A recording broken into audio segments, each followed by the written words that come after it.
Hello once again, audiophiles. I am Wave Theory, back to do another headphone review for you, and big fish today, really big fish. We'll get to that in just a second, so just a quick reminder, if you like what I am doing here, please like and subscribe to my channel, and look for new ways to support me going forward when those are ready. Alright, the big fish today, you already know because you saw the title when you clicked on the video, but it is the HiFiMan Susvara. Okay, the $6,000 MSRP headphone, flagship model from HiFiMan, and I think many consider it to be like the flagship headphone, especially at least for planar magnetic tech in the market right now today. And just for context, if you happen to be watching this way into the future, it is near the end of October of 2021 when I shoot this video. Okay, so the Susvara.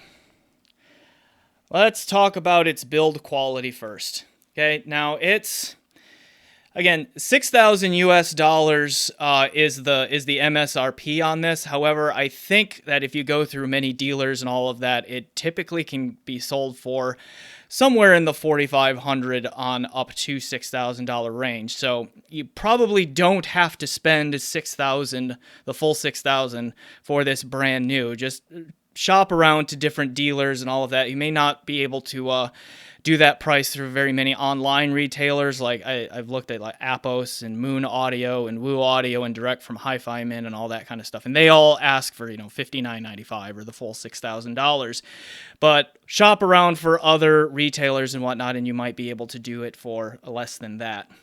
All right, that said here, this is a planar magnetic headphone, and you can kind of see in the lighting here that HiFiMan put some kind of gold filament or something in there. They used gold as part of the conductive material on the membrane, and with the goal of increasing conductivity and that sort of thing, and making the driver more sensitive to the changing magnetic fields that the audio signal puts through there. All right, the rated impedance is 60 ohms and with an 83 decibel per milliwatt sensitivity. Now, this headphone is well known for being hard to drive, and that is true-ish. I don't think it is as hard to drive as like the HE6, but it's not easy. So you do need some amplifier power on this, and arguably that's one of, if not the biggest drawback to this headphone, other than the price right now, is that it does become amplifier picky just because of the sheer amount of clean power that it needs. So keep that in mind if you are in the market for one of these. Now, as far as the design goes, you can kind of see from the cup shape here that the shape of the ear cup is a hybrid, and then we'll look at the pads here, okay? But the shape of the ear pads and the ear cup and all of that is a hybrid of what HiFiMan has been doing with their headphone line lately. So back, I think it was around 2015 or so, they launched the original HE1000. This is the HE1000 V2, which I have reviewed personally, or previously, and this is one of my personal headphones here.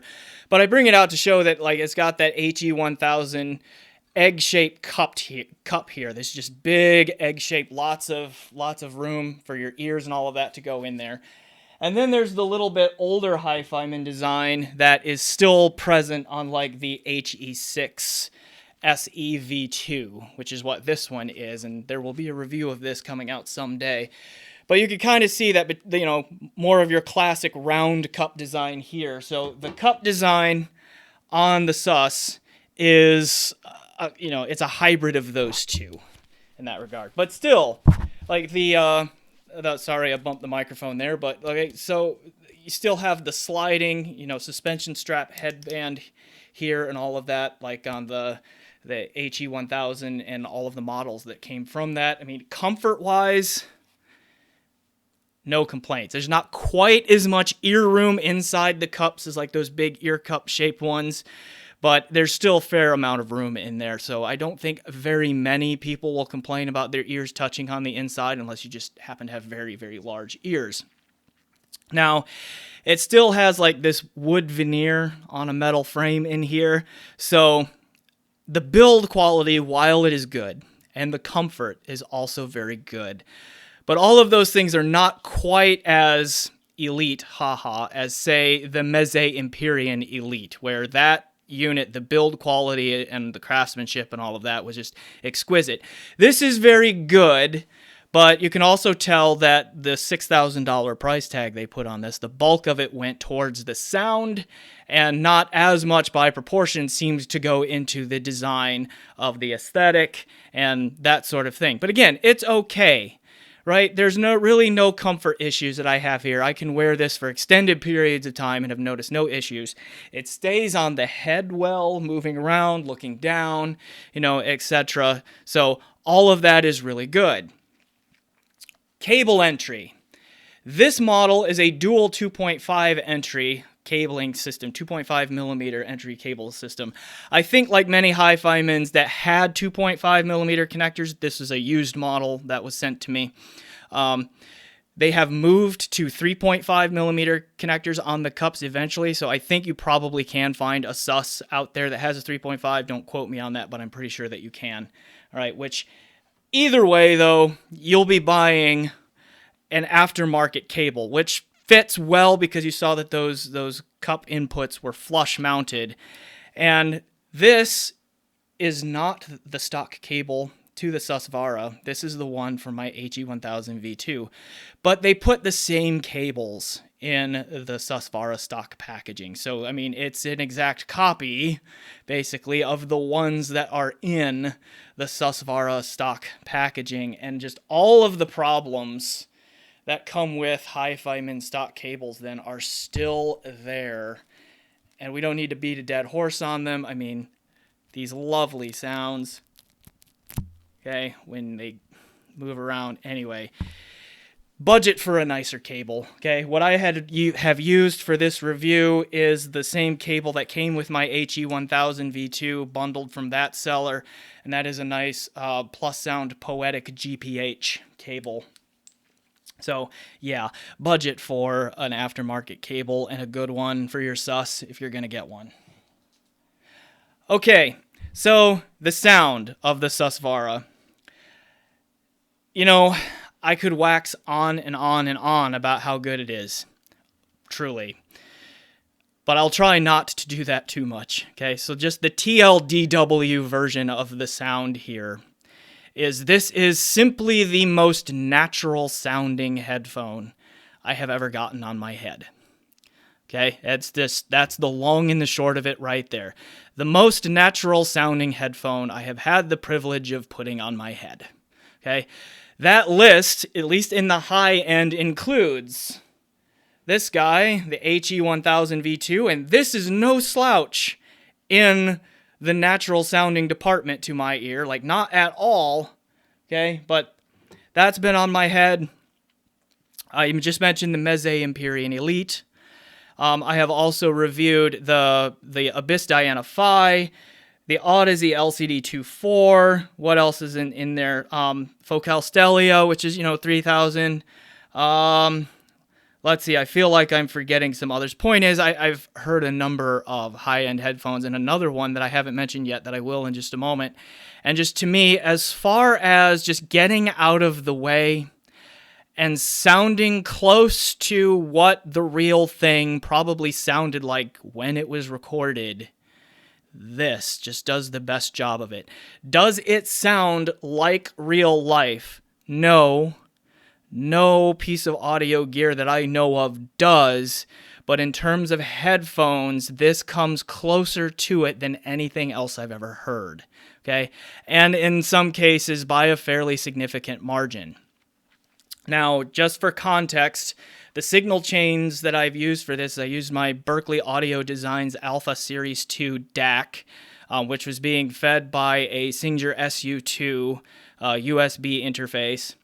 And the amps that I used were a Violectric HPA V281 and a RAL HSA 1B. Now, neither of those two amplifiers, I think the DAC is fine, but neither of those two amplifiers are known to be ideal matches or have great synergy with this headphone. Now, they both drove it fine, didn't notice any issues with power or anything like that. There's just know that the caveat sits out there that I probably still have yet to hear the most that this has to offer. So even with that limitation of amps that are not known to be the best matches with this, I'm still saying most natural sounding headphone I've ever heard.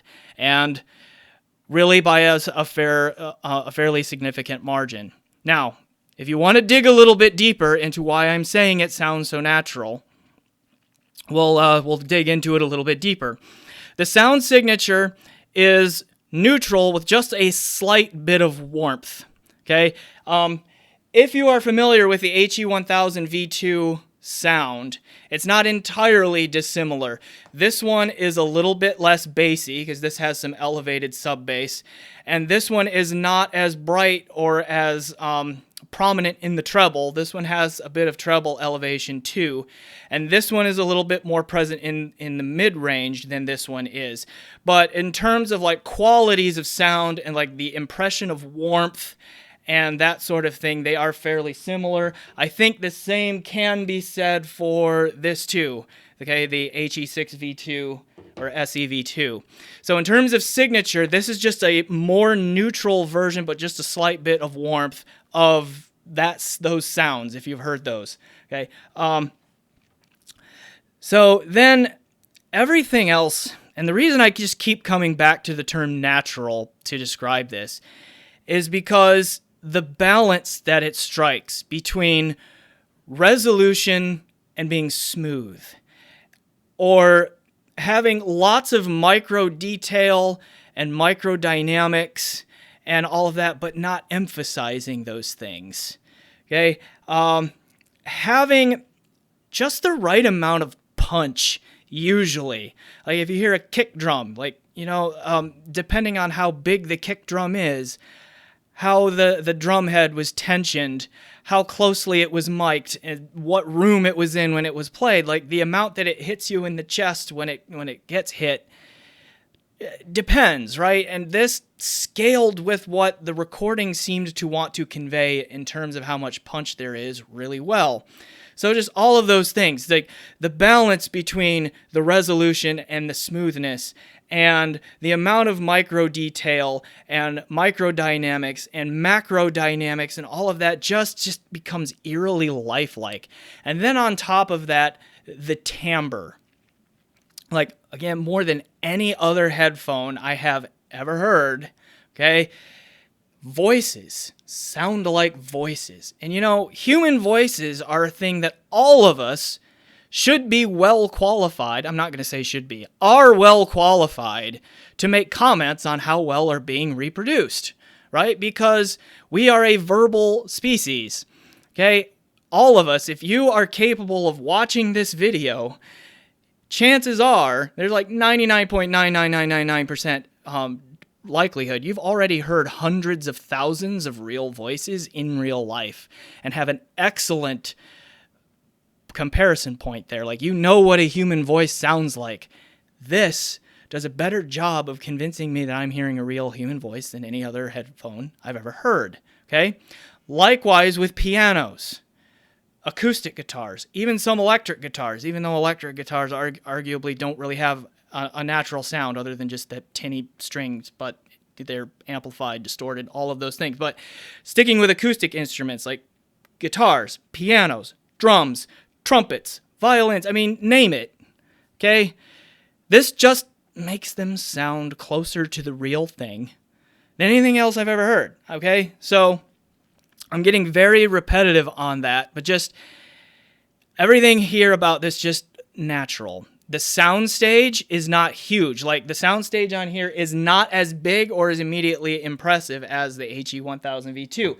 It's not maybe quite as small as this, but it's probably in between those two HiFiMan models there in terms of soundstage size. I'll get it right eventually. Okay, but like it's both out in front of you. The staging is both out in front of you, but also does the wraparound. It does all of that. Okay, sounds very three-dimensional. The if you listen to drum fills that walk across the stage, like Neil Peart does this a lot, or rest his soul, did this a lot. Just drum fills that start on one channel and just walk across the soundstage to the other. This just real. It's like you're sitting in the kit almost, right? Just amazing in its imaging and its separation and just all of that stuff. So again, I said I could wax on and on about how good it is, and I feel like I'm doing that. Just it all comes back to natural. Okay? It just is the most convincingly real sounding headphone I have yet to hear. It's that simple on the sound. Okay. Quickly looking at competition, and I will do a more detailed comparison video because I have another high-end, real high-end, top-of-the-line headphone coming in too, but I also got one in recently I haven't had a ton of time to listen to, and that is this guy, okay? The JPS Labs Abyss 1266 TC, okay, which is a similar price. I forgot to look up the price before I look up Susvara, but I mean, it's up there, Summit Phi level 2, right? Not the most natural sounding headphone that I've heard, okay? So the biggest difference that you'll hear between these two, the Sus is much more natural sounding, but if you need more bass impact, if you want more dynamic punch, more hit, more rumble, like all of that kind of stuff, like this has the overall more impressive sound. It just jumps up and grabs you and demands your attention and does some things really well. This one does not immediately grab your attention or demand it and hold on to your attention in the same way. It's just, by the time you hear it and you're like, oh, that's nice. And then by the second or third track, you're just thinking, wow, it's almost like the headphone's not even there. This one never quite reaches that level because it is pummeling you with bass and impact and all of that, which for some genres of music works really well. But I would say for anything that has a lot of human voices in it and anything that has a lot of acoustic sounds in it, this one is the better, more natural presentation for anything like that, okay? So I need more time to listen to the 1266 before I can get into a further evaluation, so do keep an eye out for that review. And then also, when I get that done and another top-of-the-line model that's coming in, when that is done, I will share some more thoughts on how all of those top-of-the-line models that I have heard stack up against each other. So we'll come back to that in the future. But to recap, HiFiMan Susvara, it is expensive, but it earns its price tag because it is just simply the most natural sounding headphone that I have heard yet, and as far as I know is like the most natural sounding headphone out there right now as of near the end of October 2021. Okay, its build quality is fine. Okay, its comfort is good. Right, the features are simple, and it just all comes back to that natural sound. It's just incredible. Okay, it doesn't reach out and grab you immediately, but once you get into it, you're just like, the headphone almost disappears. It's amazing, and how it does that. Okay, I am Wave Theory. This has been my HiFiMan Susvara review. So thank you for watching, and again, please like and subscribe to my channel. And until next time, enjoy the music.